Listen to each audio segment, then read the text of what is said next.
Hello and welcome to another episode of Ordinary People. We have Andrew back at the controls. Hi. To Andrew, hi.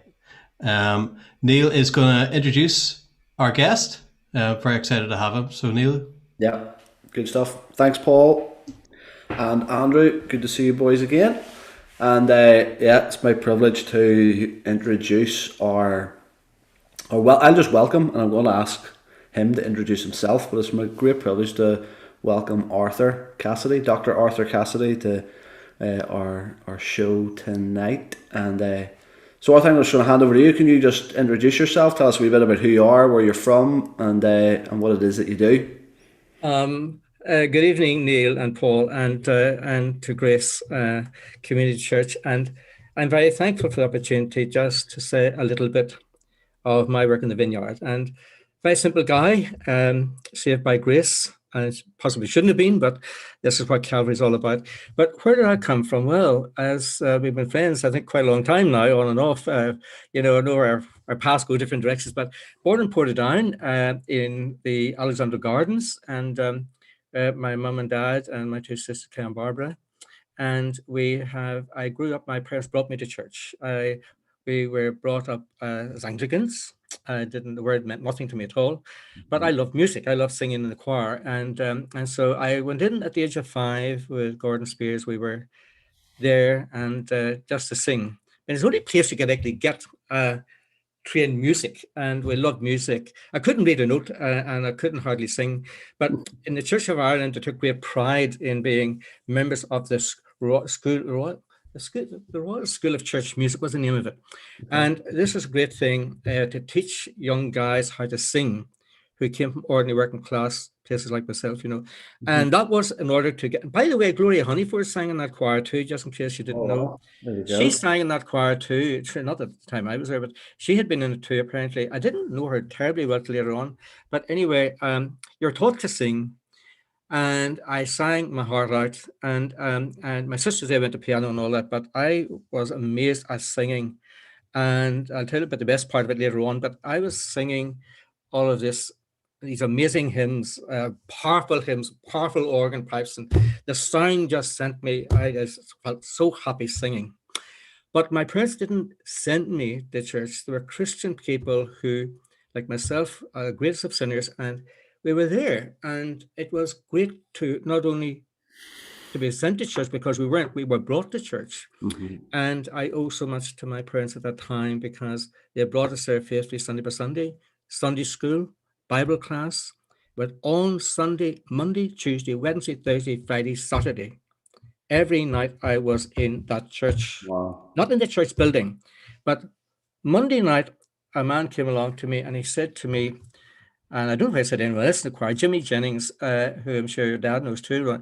And Jimmy Jennings, who sadly died and went to be with the Lord a few years ago, Jimmy lived in Hanover Street, and Jimmy and his father, lovely people who shaped my life so much. And he said, "You better come to the Christian Endeavor."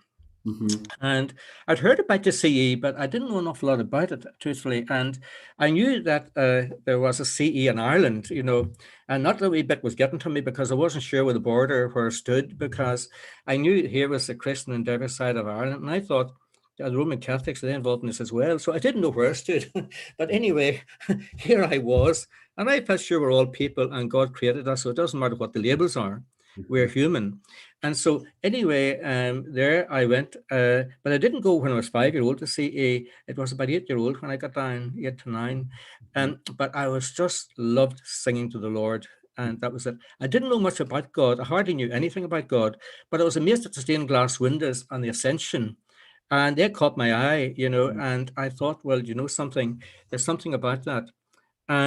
But the sound of that organ, massive organ going in St. Mark's, it would have sent you, helter skelter. And to hear that, and it was right behind my ear. I'm surprised I can still hear it. It was right behind me, because I was singing in the tenor and bass section, you see.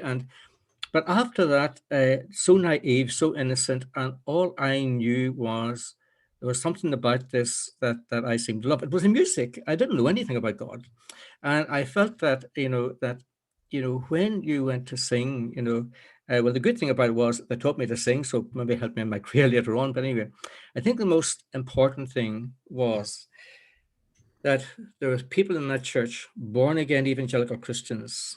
And at that time, it wasn't an evangelical parish. At that time, that had been the social gospel. But God was working in me, and I didn't know, but He was working. And but we down to Christian Ever, and there I met many born again evangelical firebrands, and too numerous to mention, persecuted, also many people, and they were grounded in prayer, grounded in the scriptures, as was the then rector Kennington McGonigal, who went to consecration meeting every once a month in Christian Endeavour, just the same as Eden Dairy Christian Endeavour. So I felt something, there was something about this place. And then on Tuesday night, there was a gospel meeting. And the gospel meeting was in Mary Street, which was then beside the church, a church hall. And there you were singing all the Sankey hymns. You heard about Charles Haddon Spurgeon. You heard about Bishop Jesse Ryle. And I was living this, thriving on this stuff, because on a Saturday morning in Portadown, by the way, there was a little market in Millennium Court. Yeah. And a lovely Christian man, Mr. Hull, Davy Hull. Davy had an amazing bookstall. And I couldn't wait to get this market on the Saturday morning after going to the cinema down at the Regal, because the head of the man who owned the Regal cinema lived next door to us in Alexander Gardens. And so I used to get free passes sometimes. But anyway, I went down after that on a Saturday after coming home to cinema. I went down to thrive through the books to see, and I found a Gideon New Testament. And I remember buying that New Testament. And then there were little gospel tracts of Matthew, Mark, Luke, and John. And I got those. I don't know where they'd been. Somebody else had them, but I got these. But I picked up this amazing book on Spurgeon and one on Ryle. And I couldn't afford it, but he gave me one free.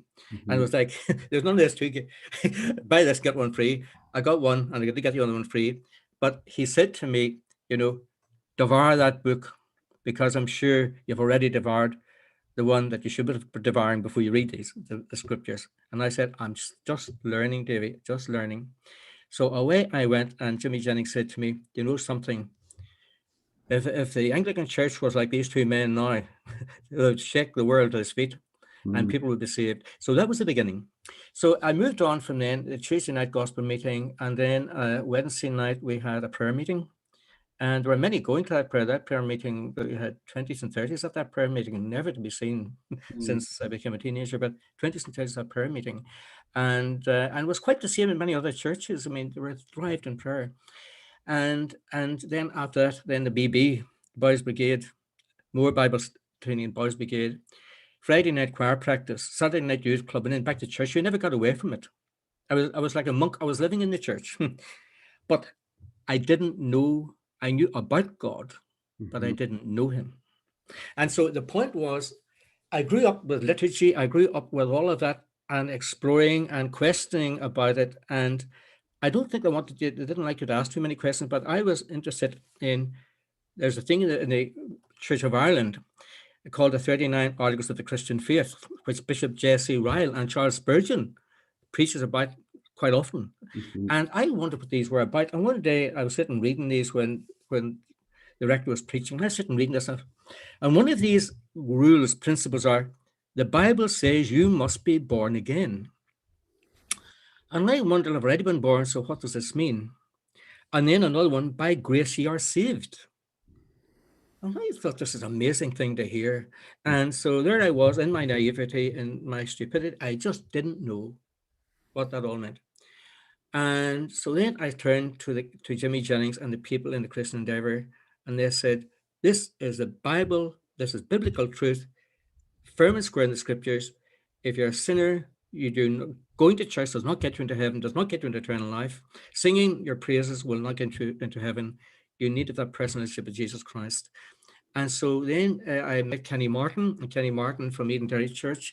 Kenny was with CEF, Child Evangelism, and they were running summer schools, and down at the seaside and down in Newcastle, we would met down there, and we come on to Faith Mission, were there. And so this was all filling my head with all this amazing stuff, and there I was, and I just loved it. And I loved poking in that wee Bible shop. I think it's still there, along the promenade. I'm sure you know what I'm talking about. And there you could go in, and I nearly pulled the shelves down because I was looking for Ryle and Spurgeon, And he put me out one day for pulling the books out, and I thought, look, I mean, there was something about this, and I didn't know much about the Holy Spirit. I had no idea, and I thought, well, look here, I'm going to have to find out more about this. But I didn't want to be rude and ask too many questions. But I knew there was something going on in my head and soul, but I didn't know what it was. And listening to other guys who were just going to church and doing the usual thing, that was a lovely thing to do. But I knew there was something going on here because, well, you had nothing else to do in Portadown. It was exciting as Las Vegas closed down, Portadown was really, it was a wonderful place to be in when I was growing up. But everything centered around the church, and no matter what church you went to. And then the gospel missions came along. So it was then about 8, 9 years of age, I felt that I didn't know enough about God, even going to the Bible studies, going to Sunday school, saying, oh, wide is the ocean, wide's the heavens above. Daniel was, I think about Daniel in the lion's den, daily he prayed 3 times, all of those. And there were just course after course, filling my heart with joy. And there's rolled out, I just love singing those, the old rugged cross, all of that grounded me. And my parents as well. And I just thank God for them, that they encouraged me. And then when I became a teenager, I failed everything at school, by the way. I was an absolute Ludo. I was absolutely, I was exciting as a smartphone that doesn't work. I couldn't work anything out. The 11 plus, and my cousins were a bit more brainier than I was, had nothing, an empty head. They actually were, they went on to do wonderful things, but I went to Clowna, this amazing school where the clowns went, and I went there and I failed nearly everything there as well. I wanted to be a vet, but I had no idea what. I loved animals. I wanted to be a vet, but God was working on me, but I'll tell you about that in a moment. It's there. I failed 11 plus, and then in Portadown, because you lived in Portadown, you had a second chance, so you could do the review, which was just in case you fell asleep in the first exam beginning of grammar school, you could do it again. But I couldn't even work out the examples in the 11 plus and the review, and I spent all my time. And I remember this woman walking up and down the invigilator saying, "Have you not started yet?" I couldn't work out the examples, never mind the ones on the test. So there it was, going nowhere fast. And so we ended up in the woodwork class in Clowna School. And my joints didn't fit. I had to fill them with wood shavings to make them look respectable.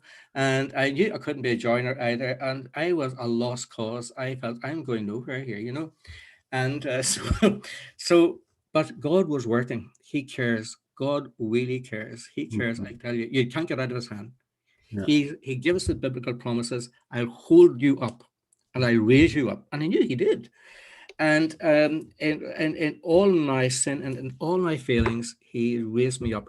And so after that abysmal experience, the only thing I was good at in Clown was school plays and pantomimes and singing. And I did that because there's nothing else to do, So when I grew up and all of that, I had this first introduction to theatre, you see.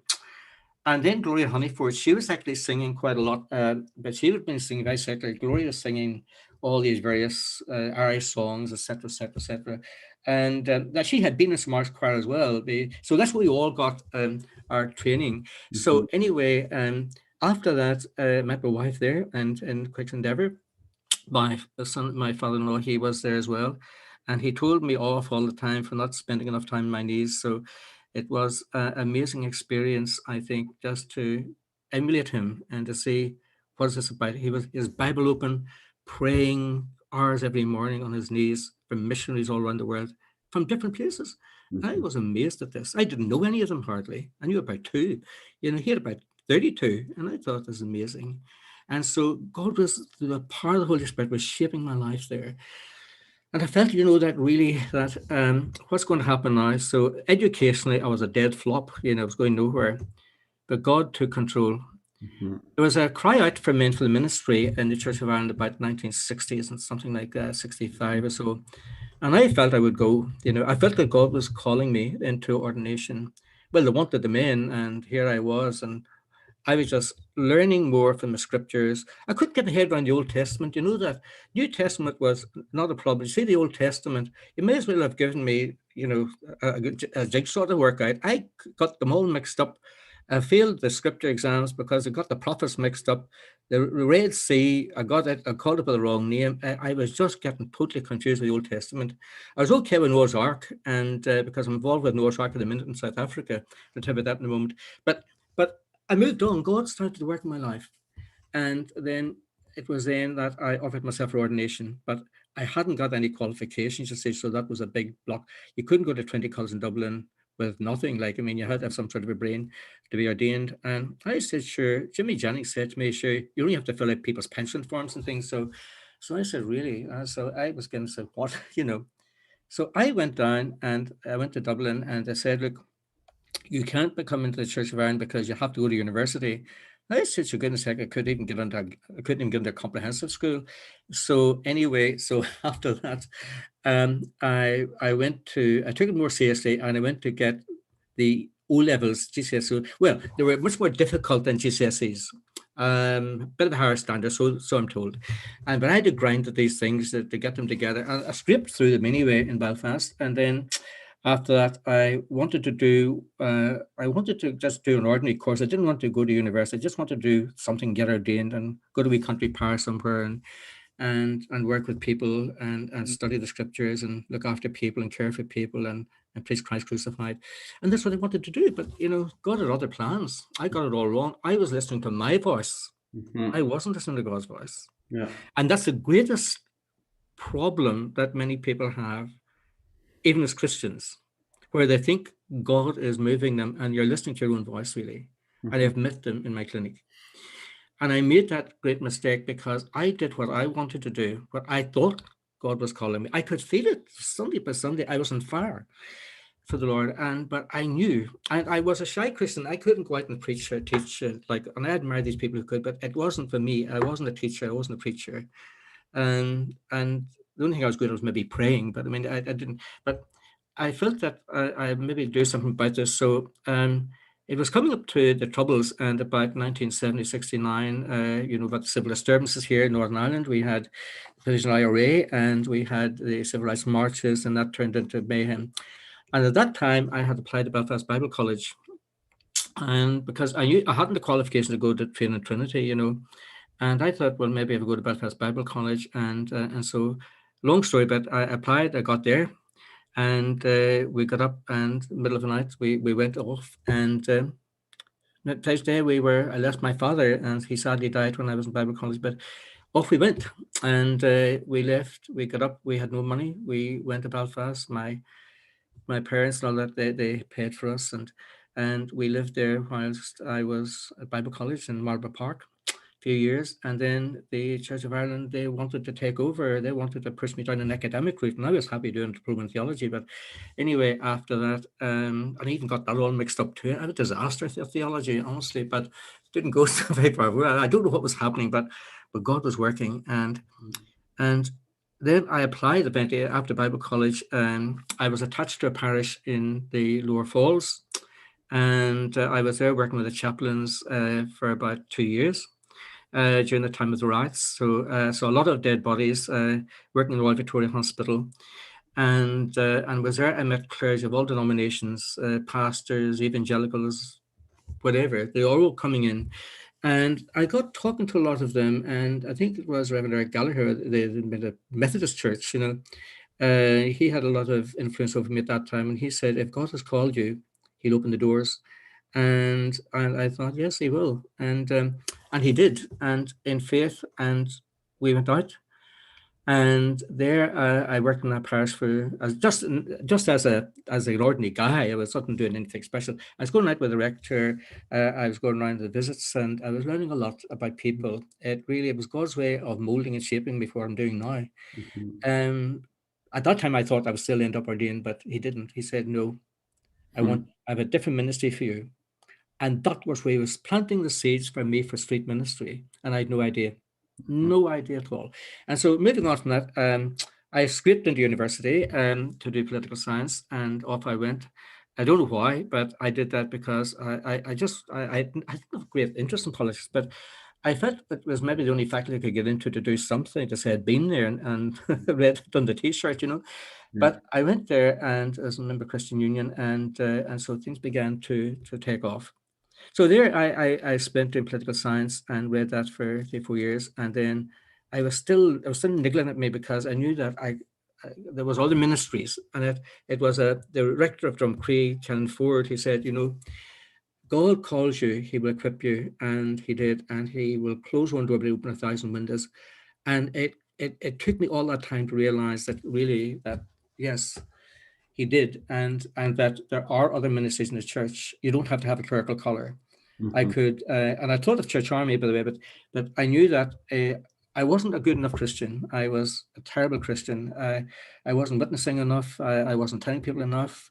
I was just felt a bit down, like I should be out like these other men, like the Faith Mission in Newcastle, speaking. But I knew it wasn't for me. And Mhm. I was feeling God day after day, and I was back in my heart, and I said, Lord, I'm not good enough.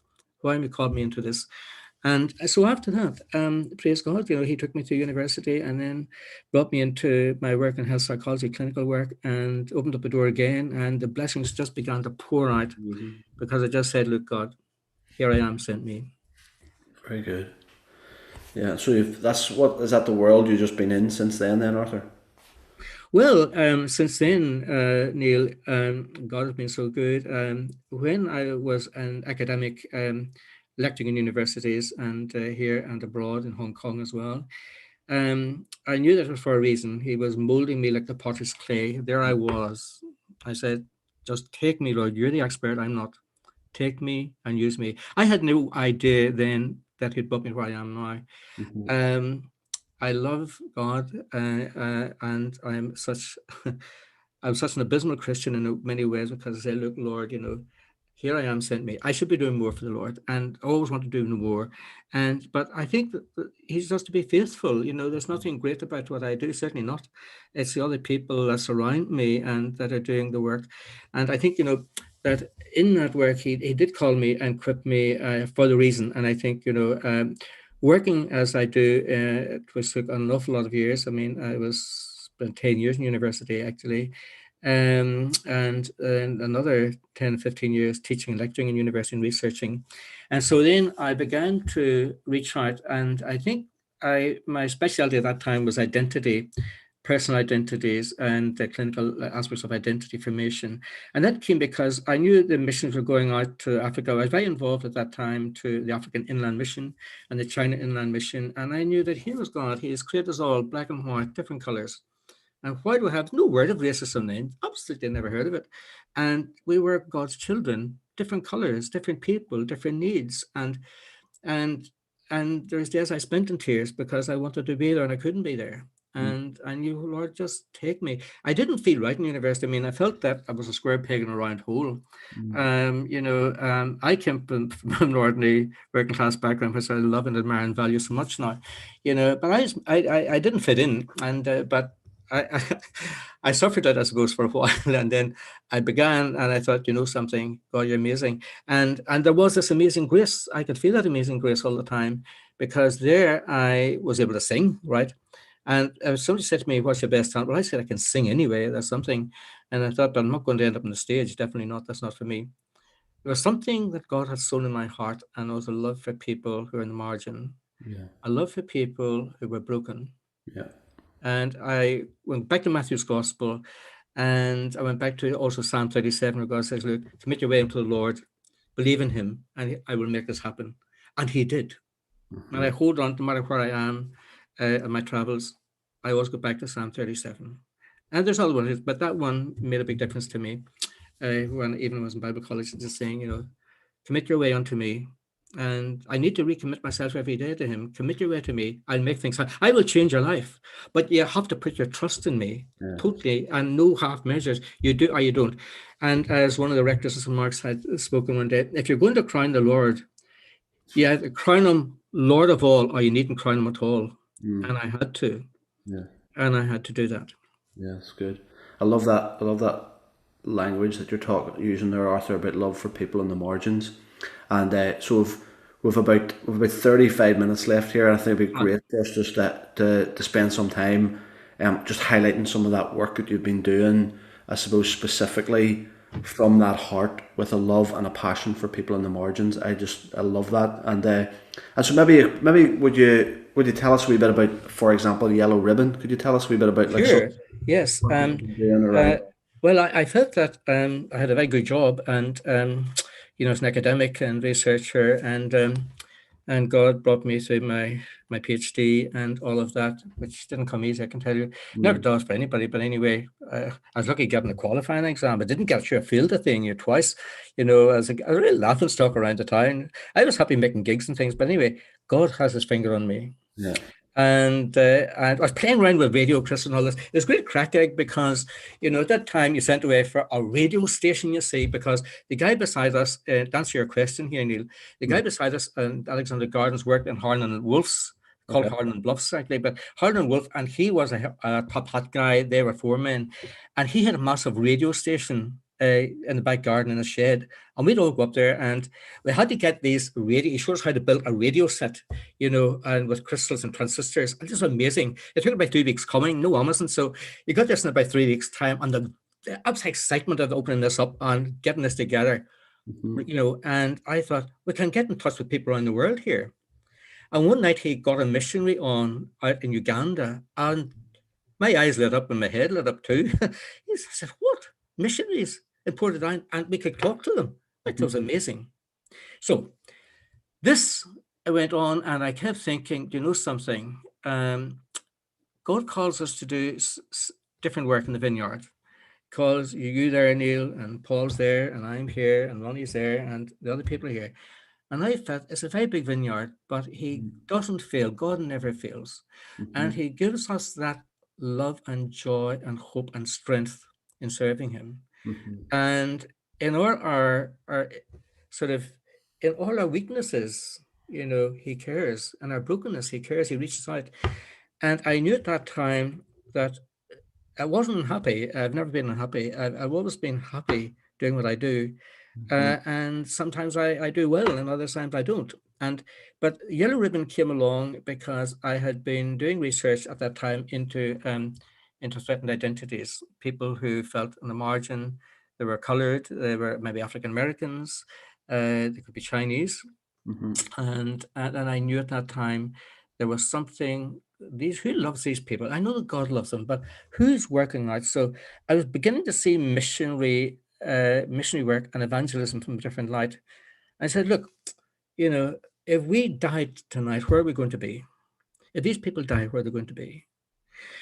And I knew that then that you can know so much about God and you can do those traditional things, but are actually reasonably meaningless sometimes, because I kept a question, what value does it have believing in tradition?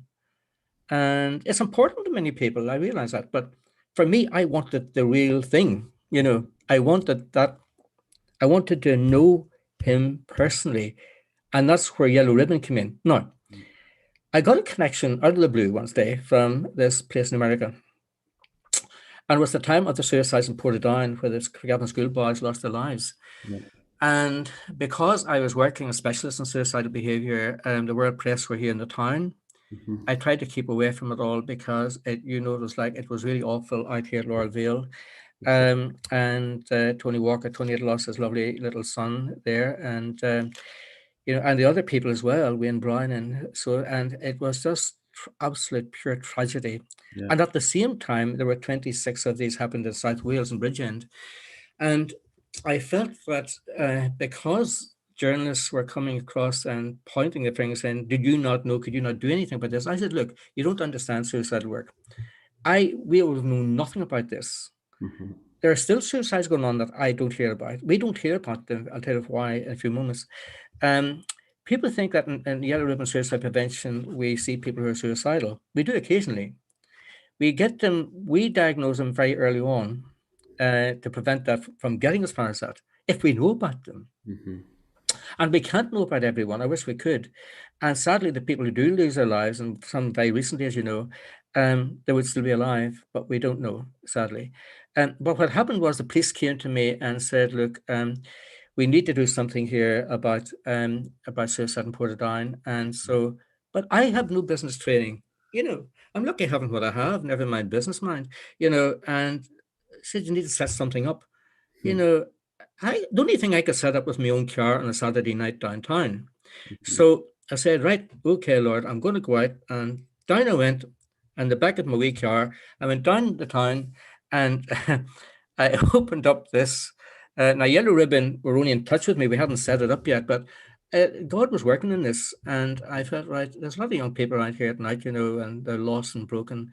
And I was so I just admired all the other work was going on from the people around the town, and Gordon Foster and all those other people around the town, and I was getting to know people who are out down the river and so on. And so I opened up the car and got a couple of big flasks and opened up the boot and put soup in it at night, and da da da da.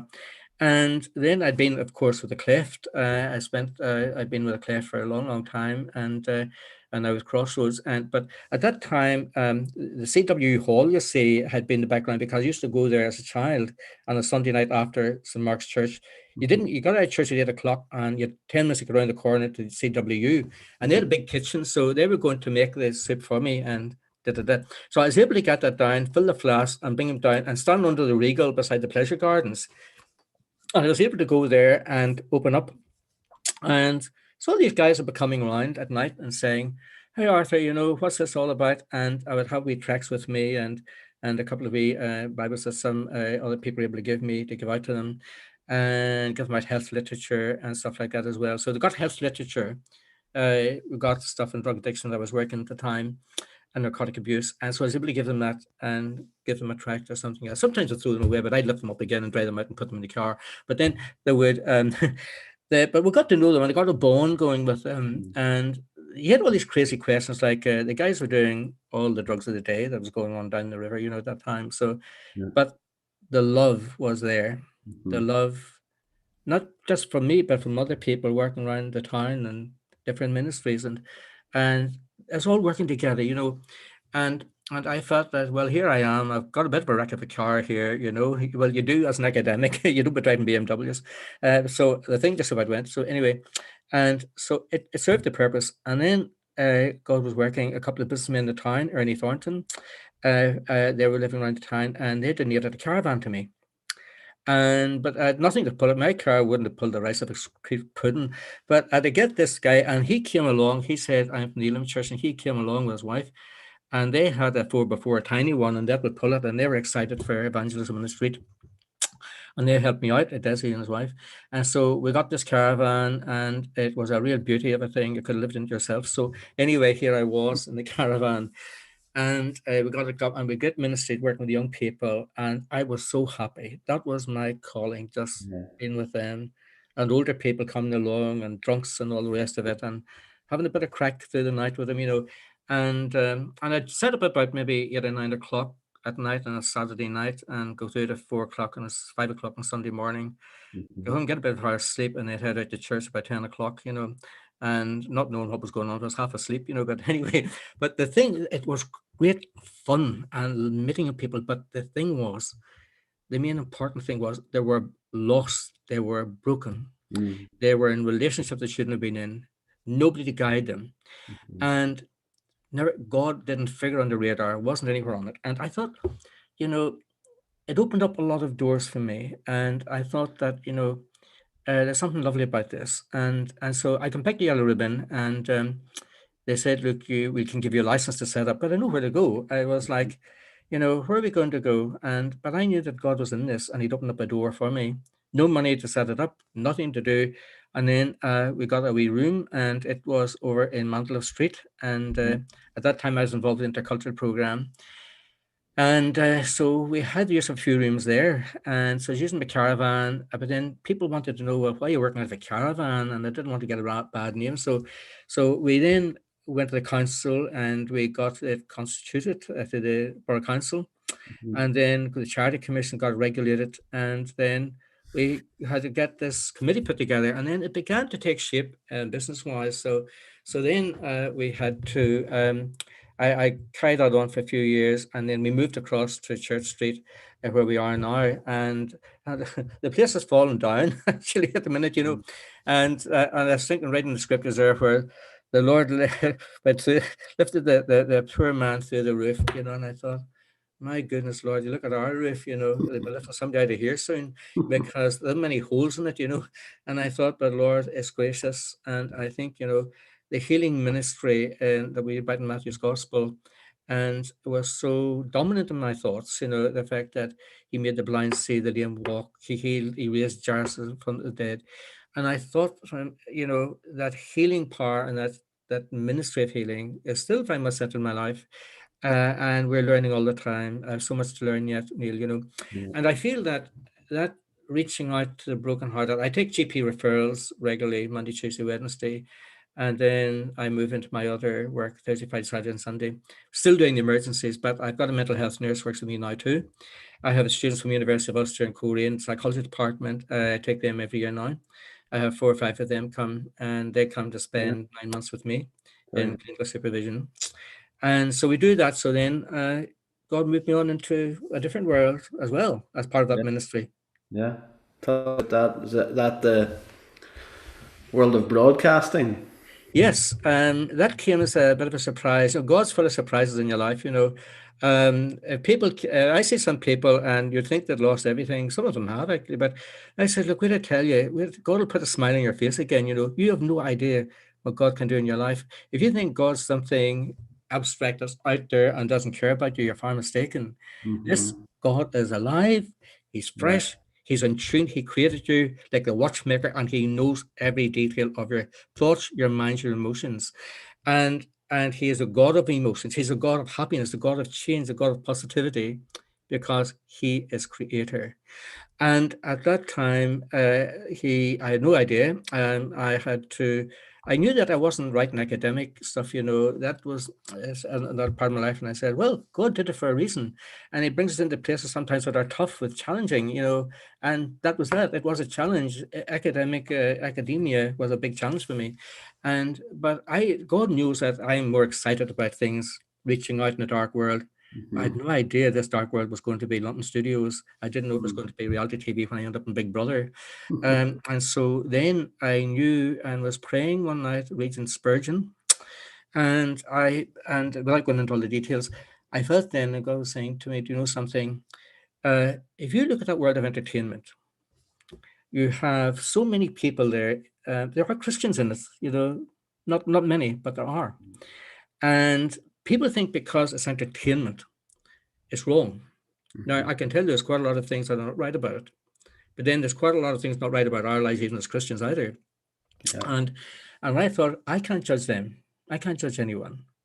But God's opened up the door and has given me the opportunity to be trained for television and radio work. There's got to be a purpose in it. And I think I'm just called to serve and called to be faithful. And that just opened up the doors when psychologists were involved with Big Brother in 2006. And I was in Bournemouth Studios there, working with Jane Goody, who's sadly gone, and other celebrities, to Shilpa Shetty, the Bollywood film star, and people like that. And so we had a show there called Big Brother's Big Brain. I don't know anything brainy about it, but we were there, and Professor Jeffrey Beatty, University of Manchester, myself, and a few others, Dr. Pam Spur, and people like that, people I didn't really know. But we all came together in Bournemouth, and this was the greatest big thing on TV. And I thought, you know something? What's the purpose of all of this reality TV? It's anything but real. We know that. But, when I watch, as a psychologist, a celebrity psychologist, what they call us, not the term I use anyway, but I felt that celebrities were people who, just like you and I, human, they may have a lot of money, they have a lot of wealth. They're people. They're broken. They are people unhappy in the wrong relationships that lead them to end their life. And I knew who's reaching out to these people. You'd never say, I know I did see a clergyman one day in the studios, but I don't know who he was. I didn't care who he was really, but it's not the done thing. And I thought, you know something, we're reaching out across the world, rightly so, touching hearts and lives in every country, and even in drop-in ministries as well. The wonderful work that's going on there too, Neil. And with Grace Community, it's communities that matter. And here was a community in London. And whenever I sat down, the other one I met was whenever I moved into I'm a Celebrity, did some work with them and Sky TV and others. I felt that, who are these people? I want to get to know them, because if you've got the ministry, it's about bonding, coming alongside them. And I felt that, well, whenever God was so wonderful to open up the pathways and doors for me to contribute in my small way and to my skills in, as a psychologist working on celebrities, is come alongside them and strip away the wealth, take away all that ALS stuff and take that all away. It's meaningless at the end of the day. You know, it means nothing. Yeah. These people live and they die. And if they die without Christ, where are they? And I knew they were breaking. I listened to the stories. I listened to those. I work over there. There are people there of all faiths, no faith, and mostly with no faith, where it's imbued with, we have the gay community, which is very large, with the atheistic community, which is extremely large, with a very large Muslim population, a very large, including Buddhism population, and it goes on and on. But I couldn't see anybody that was coming alongside them. And they interview all these experts. You know, I don't like the word expert, but they interview, we're called experts, but anyway, it doesn't mean anything, but anything. They interview these people, and I said, like, if all these people, our lives are in a mess, what are all these experts doing? Well, they just go on to a show and off it again. But then I work freelance, of course, so working, that's my job, television and radio and broadcasting. But other people are brought on as experts, they've got their own jobs and that's their life. But I was there and feeling, you know, God brought me into the world of technology in studio broadcasting. And when I was doing my training in London, it was really just being able to see, you know, what can I do to make a difference? If it's only one person. And there was one guy did meet me in the green room. I can't mention his name for obvious reasons, but he met me in the green room when I was doing a This Morning program a few times, and we were talking about where he came from. He came from East London, and I happened to pull something out of my messenger. I always carry this man bag, and I think I carry all the junk of the day in it, you know. But I had a wee testament in it and I had to stay overnight because I wasn't due back to Northern Ireland the following day. I pulled this out and he saw it and wondered what was that because it fell at his feet. It was the Gideon Testament I had. I ended up giving this to him. I can't obviously mention his name, as I said, very large public figure. And we sat down for a chat and a cup of coffee and ended up, you know, I sent him another 3 they wanted for people. Hunger, curiosity, who is this God that you're talking about? And with all that plethora of behavior that's going on that we're still trying to grapple with and amidst all the controversies, you know, the violence and everything else that we had, there's so much brokenness about, and we have it here, we have it everywhere. And we're just called to serve in our humility, in what gifts that God has given us, you, I, and others, and say, that is making a difference. And so that's where I ended up and continue to thrive serving him, you know, as much as I can with all my failures and, you know, trying to do my little bit in that part of the vineyard. That's really good. I love some of that. Again, love some of what you're sharing with us there, Arthur, because I think it applies to you in your role in a green room in London, and it applies to us engaging with our community in a small village in Rich Hill. We're all called, I think we're all called to serve in humility. And you've used language there that I think is so important for no matter who we are, to hear who can we come alongside. Like you're talking about all of those different communities that just don't have anybody coming alongside. And it goes back to some of that stuff that you're talking about, a love for people on the margins. And sometimes I think that's what the main aspect of love looks like, willing to draw alongside in your humility to serve and to love people really well where they're at. And so it's great to hear that that's what you've been doing in your world, and the challenge for us all is how we do that really effectively in our own worlds as well. You just for time's flying here, unfortunately, Arthur, but I'd love you just to spend some time maybe just reflecting on just your feelings on mental health and just the approach, how you've seen that change over the last couple of years, and even we've still a long way to go, I think. And is there some stuff that you can sort of speak around that for us? Yes, well, we have mental health champion now in Northern Ireland, Professor Siobhan Professor Siobhan O'Neill, rather. And Siobhan is really, she's a mental health champion. And what we're doing now in Northern Ireland is the government has now got what's called a protective life strategy.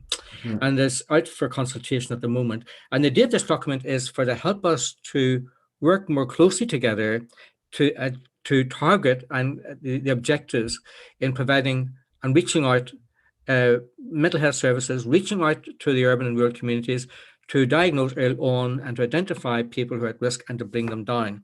Now, those government documents are vitally important because we can't operate without them. It could be just running around in the dark, literally, except we have a strategy and we've got strategic aims and objectives to meet.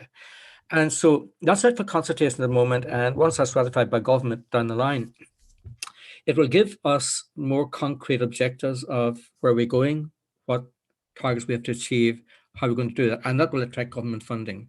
Now, that's at that level. What burns in my heart more is I believe that Christ is the healer.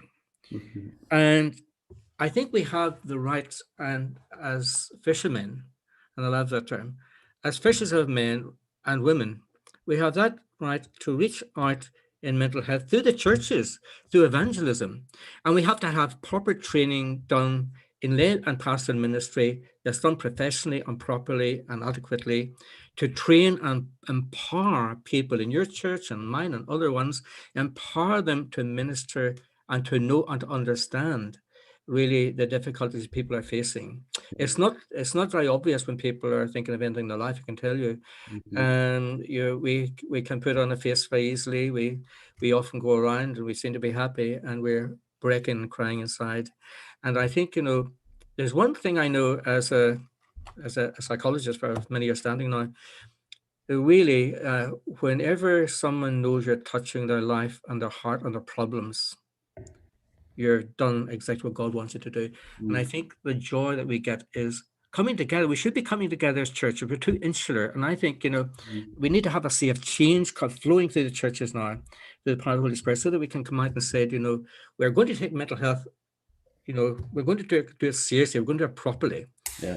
And there's too much insular behavior going on, I think, between the churches in isolation, where they're doing their own thing, and that's not good. We have to be working with a common theme, working together and having a strategy between the churches. I would love to see a strategy between all the churches, small and large, not institutional, independent churches, needing to come together and say, we're going to have a mental health strategy that is going to meet the needs of the people in our community. Because if the community is looked after in that sense, which you are doing a wonderful job of, Neil, and if you take us a template for other communities and fire them up and empower them and train them to reach out for mental health. I'm just involved in a new endeavor now called Mindspace 247. It's coming around in about 10 days time now, and it's providing a paid service actually for people who are waiting for 2 years to see a psychologist or psychiatrist or whatever. And Mindspace is being launched in London quite soon, and I'm heavily involved in that as an ambassador. And that is to provide for students as well, heavily discounted service, so that students can get, for a very small fee, I don't know what it is yet, they can get access to people like me and other people to have proper therapy rather than wait, because you're waiting around 2 years now to see a clinical psychologist or health psychologist, maybe less, and we need to take the stigma off mental health. We've got to destigmatize the population and decategorize people, strip away the labels, where labels are destroying mental health. And where we're labeled, we're on the margin, where we feel if we're not right and we haven't got a label. Look, we need to remove all of those and go back to the human factor and say, I am your big brother. I am your big sister. I care about you. I don't care what color your skin is. It's irrelevant. And it's you, your heart, your mind that matters. And the truth of the matter is that we have the right people to train in our churches, do that job, and to touch those hearts. And it has to be a two-pronged. We need to have the biblical exegesis. We need to have the preaching, the teaching, the support and structures in the churches to support those people, because if you're going to do that and all the churches to do this ministry, it's got to be done properly. It's got to be done in an effective way that's going to say, yes, it's a community church, so it's eclectic in a way. It's bringing these people together, caring about the loss of jobs, the businesses are falling apart at the minute, the frustration and anger at not being able to open up again. All of that, you're getting it and I'm getting it, and people are saying, where's God in the middle of this? What's God doing? And it's only at a time when there's a crisis they blame God, by the way. You never hear Satan's name mentioned. No, no, no. He does no wrong. It's all, why did God let this happen? And that's where people are losing their faith. And so I think there's a big issue here, a massive challenge, I think, for evangelicalism to step forward and to say, yes, we are living in the secular world, but we have to understand the secular world and to listen to their voices and do something about it and win them. And I think they can be won over to a new way of life where faith and hope and charity become integrated. And where these people are really and truly born again. For the one of the Spirit. And I don't want to just repeat all that you said there, Arthur, but there's just so much that you've said in there that I think is so important for us. And I think just reflecting as somebody that is part of a local church, sometimes the frustration can be, I think that's a clear marker whether you are here to serve people or not. If you're willing to put all of your other biases and prejudices aside in order to create some real strong strategy for the sake of other people, and that language about being too insular is a real challenge. I'm really challenged by what you're talking about.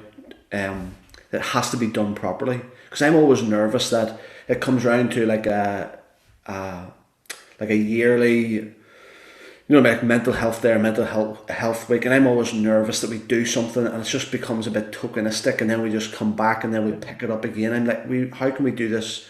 How can we do this properly? And I just feel like my mind's going mad here at the minute as I think like that language you're using about labels, how labels are destroying people, decategorizing people, and that's the significance of listening to people's voices. Is like, Arthur, there's also so much in there, and I'm just really grateful for so much of that. Yeah, Arthur, I think one of the things that's really saddened me over the last year, maybe more, has been just the area of cyberbullying. I use Twitter quite a lot, and it's just been painful to watch and hear so many stories of trolling and cyberbullying. And I know that's a work that you're passionate about. You do a lot of work around that. Could you just take a bit of time and tell us about that and how we can better tackle this issue? Yes, well, there are policies. I mean, let me just qualify this first of all by saying, what do they do? Trolls, keyboard warriors, these are guys that can be of any gender, of any race, any culture. They work usually in large groups of clusters. With usually guys like our scammers, professional scammers, back in the likes of Bulgarian places, we do enough research, but in other countries as well. And they operate these people. And what happens is there's a form of control, it's empowerment. So these young guys feel empowered. They're paid money for trolling. So become a keyboard warrior with the intent to get high emotional payoffs. So a troll will get high emotional payoffs. They get a psychological kick if you respond in your vulnerability. So they will attack highly vulnerable young people, especially children who have got beautiful faces, childlike faces, children who have got a disability, and particularly have got a physical disability will be a target.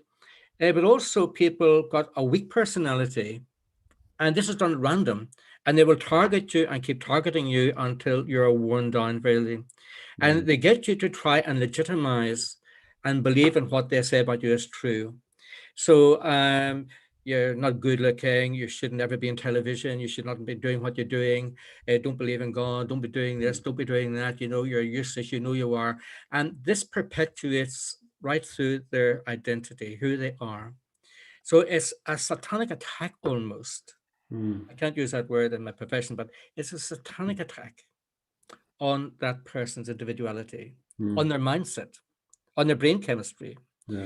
And there's no way out. And we have, I know, in Channel 4 is producing a program, I think it's next week, and Carolyn Fleck. And we've had a lot of celebrity suicides, as you know, over the years I've been involved. in 2 or 3 of them just as a broadcaster. But also, I think it helps us to understand, more so, we need to understand this bullying behavior. Bullying is going on now. Finding the evidence of this has now been a big problem, but it's becoming more sophisticated. Metropolitan Police have got quite a lot of highly sophisticated devices now to monitor this. Now, what happens is that when that person is bullied, it they can track down your machine by your machine number, machine coding is called. But the guys who do this bullying, cyberbullying or keyboard bullying, they're usually not aware that they're breaching the Miscommunications Act, the Defamation Act, etc., etc. So they're totally devoid of knowing the legalities of it. They just want you to die and to spill blood. That's exactly what they want to do. That's this psychology behind a troll very quickly. And I get from the gay community who are really badly trolled, especially if you're working in television. There are people with mental health issues. When you're brought into a hospital like Craigavon, St. Guy's, St. Thomas's, you're not asked what you believe in. You're just a person who's there and blood's pouring out of you, whether you've been bullied, beaten up, or whatever. And I'm thinking of the Good Samaritan coming along and lifting up that brokenness. Yeah.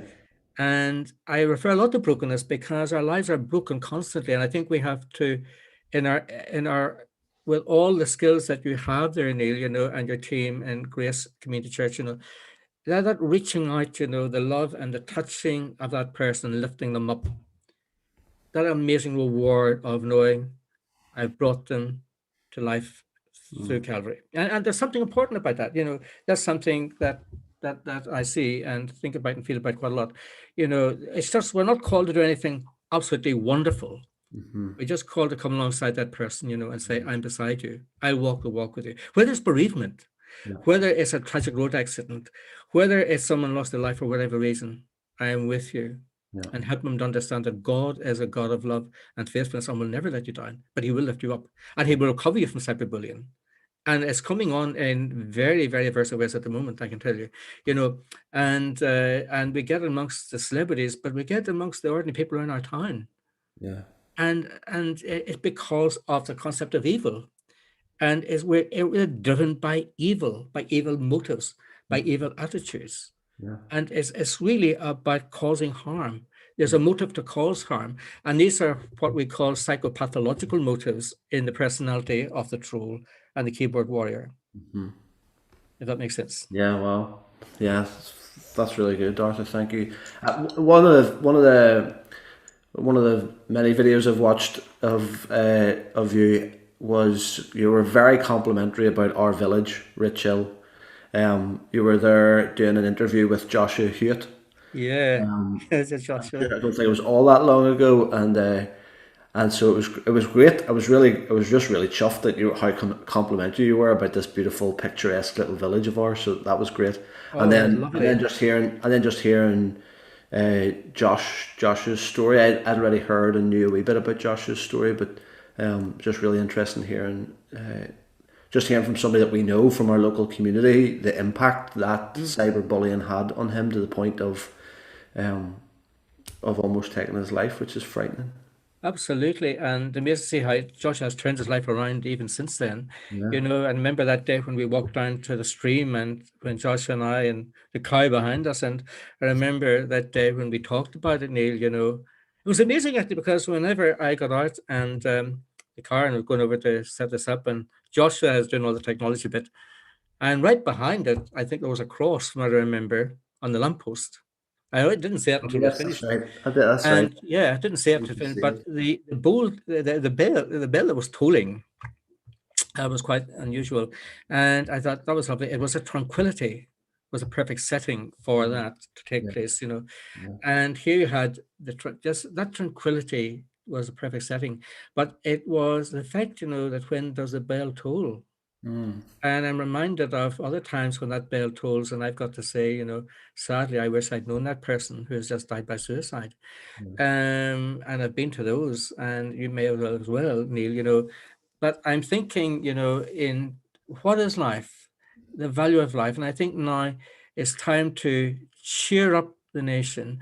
And I remember Dick Saunders' campaign here when I was absolutely enthralled with this, helping them to pitch that big tent out there on my road and battering the pegs down, and the joy of those evangelical, the missions were going on everywhere. The tents were coming up, but that was amazing. I remember that, and the hymn singing and no masks and everything. And there we were.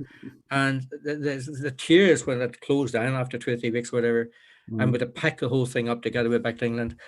And I think, Lord, bring back those days, But, the thing is, I think going back to the healing ministry and of the healing of the mind, the healing of the person, the people have lost their jobs in the towns now. There are high number of young people unemployed now.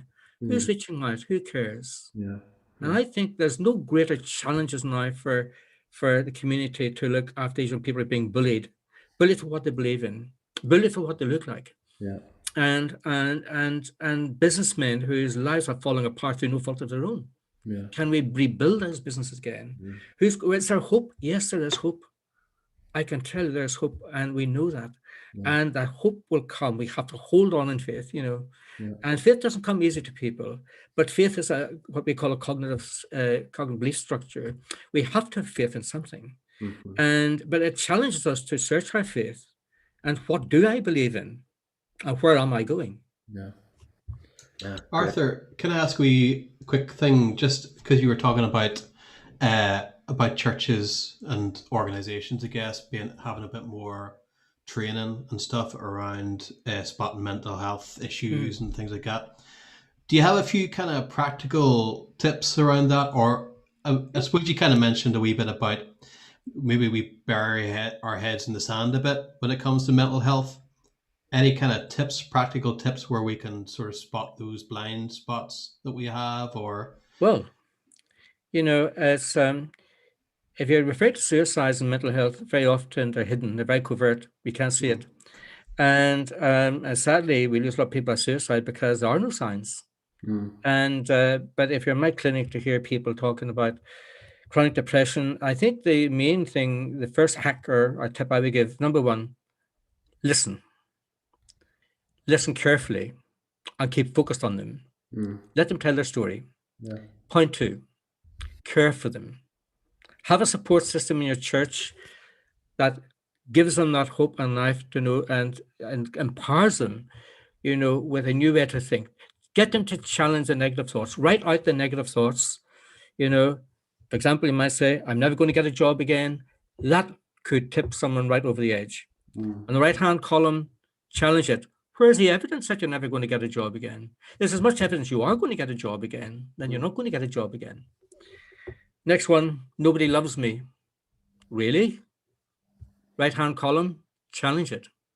Right, let's start with your brother, your sister, your mother, your dad, your cousin, your aunt, your employer. Now, can you show me the hard evidence that nobody in this world loves you? Because I have news for you. You're lying. Because God loves you. We'll start with that one. How many more can you fill in? Next one, I'm not going to get this exam. Young people coming in. I know I'm not. I haven't worked hard enough. Show us the evidence that you're not going to get that exam. Now, they haven't got it. We can help them to build up the evidence. We can have classrooms. We can have coaching going on. We can have, there's various teachers in all churches that I've ever come into contact with who are prepared to do some coaching in the classroom, homework clubs, all that sort of thing. That can save a child from taking their life. And children do that, I can tell you. The other thing is, if you're aware of a mental health difficulty in any family, talk about it very sensitively, but remember ethics and confidentiality are vital. And you should have maybe some form of policies within the church that are adequate to meet those, because the Children's Commissioner, any child under 17 goes to CAMS, by the way, if it's a mental health issue. But we don't know, many of these children don't have mental health issues and the parents are not even aware of it. Children who are bullied, look out for the signs. Loss of weight, children's behavior changing. Talk to the parents. You might be able to save life just by listening to the parents and saying, oh, what's wrong with the little one? Oh, well, there's something strange going on at home. She's just not the same. It could be an indicator of a childhood depression, childhood health anxiety. So it's a matter of coming alongside, listening carefully, training people to listen, to have active listening, We could do that for you at Yellow Ribbon sometime. Yeah. Very And cool. so it's active listening skills and also befriending skills, and we're called to not just to forego anything as secular. We have to be sensible about it and intelligent about it to incorporate, life coaching skills within the church that are going to impact the people who are members of the community church or any church. And by doing that, we can find out the triggers and point them and signpost them to the right people in mental health services or to ourselves. Another wee thing, sorry, Arthur, and I think with the schools and stuff and the pressure at the moment, I know when the kids are going to go back to school, there's probably going to be they're going to be leveled with exams, and even that pressure of society gives you that pressure of you need to perform well and so on your exams if you're going to make it in life. But in this screen here, I know there's Andrew's probably more qualified than us, but but we're all in jobs which we have not really any qualifications for, so the proof is, as we can look back and go, well, actually the pressure to achieve then isn't really as important now when we look back on it. But have you found that with working with young people that there's almost like this massive pressure on them to perform, which in the long run isn't really that important, but for them at that moment they're probably feeling a real pressure? Yes, I mean, the fact is, you're absolutely right. There is a concurrent pressure on young people to perform, to achieve, because we're living in a highly competitive world of young teenagers and adolescents. And the brain's undergoing quite a lot of change, the brain chemistry between the age of 12 and 15, especially in early adolescence, but more so between 15 and 19 and late adolescence. It changes quite considerably. And that time, they're more sensitive to parents, or parents saying, putting pressure on you to get great A's, go to Cambridge, go to Oxford, go wherever. And young people might say, look, that's not for me. And so I think it's helping parents to understand their children, but also helping children understand, look, your best is good enough, and look, just do your best. Look at me, sure, look at me, a complete disaster. But it didn't stop me, it didn't stop you. And I think be encouraging and saying, look, do you know something? You will get there eventually. Do what makes you feel really happy. The parents, yes, they mean well, with love and care for you, and they want to do best. But people that are late developers, I mean, look at me. I was a late developer, I suppose, in a way. But we all develop at individual speeds in life. And so I was being encouraged and said, look, it's nothing wrong with if you don't get your A levels, and you can go down NVQ, you can down GNVQ route. There's other vocational qualifications here. And you can transfer that, will still get you onto a university degree course, so you can go down GNVQ, the NVQ route. Some people are more practically minded rather than academic. And if you're academic, let that be. If they're vocational, let that be. All routes can take you into university nowadays, and I think we have to look and examine their talents and gifts. A young guy that I was working with not long ago, a sound engineer, he's telling me his story. He failed everything like myself, and he ended up working eventually script into the BBC. He lived in Lisburn.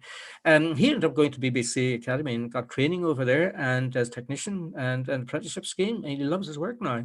Mm-hmm. And he said university wasn't for him. As a matter of fact, he's doing so well now because he just loves working with sound. Just coincidentally, we were talking about it. He's the boom man, a senior boom engineer now, and he's doing outside broadcasting work. They love it. So it's important just to be happy what you're doing. Fashion designer, whatever you want to be, just do it.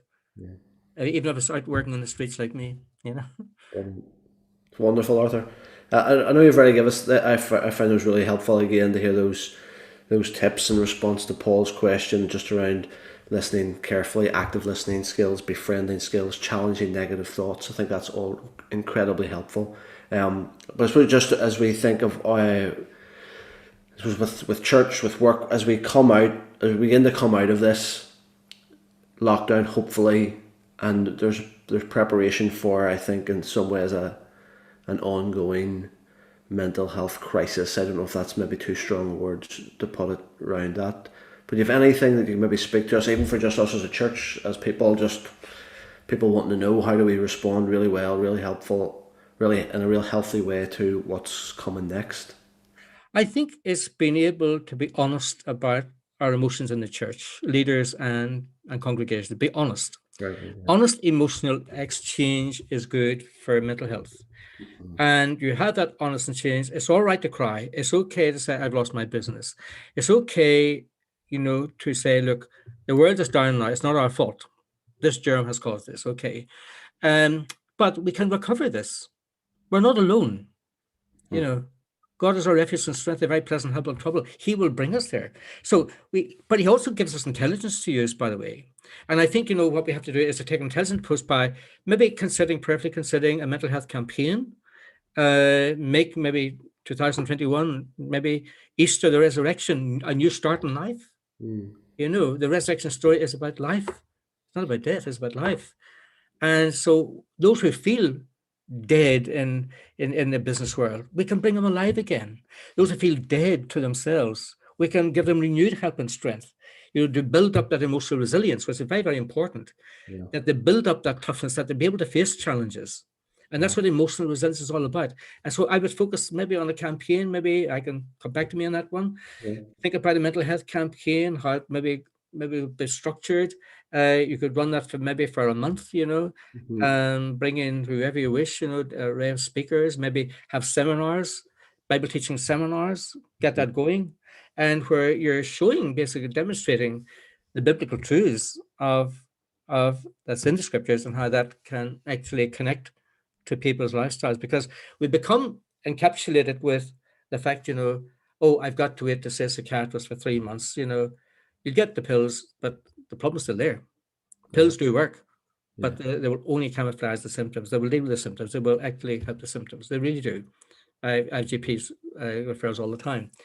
But you need to have the medication by your GP and your consultant psychiatrist. You have to have that. But you also have to have cognitive behavior therapy, a dialectic behavior therapy, and you need to have both working together by people who are qualified to do it, so that you're taught the skills of emotional resilience, how to build it up, and how to empower yourself so that you're working, thriving in the church, thriving with the challenges of mental health, and be able to show people, to teach them, have these teaching seminars to teach them new skills, coping skills, how to cope at school, how to cope when I'm getting depressed about homework and essays and so on, depressed about my body image, a very, very big one in teenagers at the moment. Celebrity worship, another big one that's causing mental health issues. So, but we can talk about that later on sometime, Brilliant.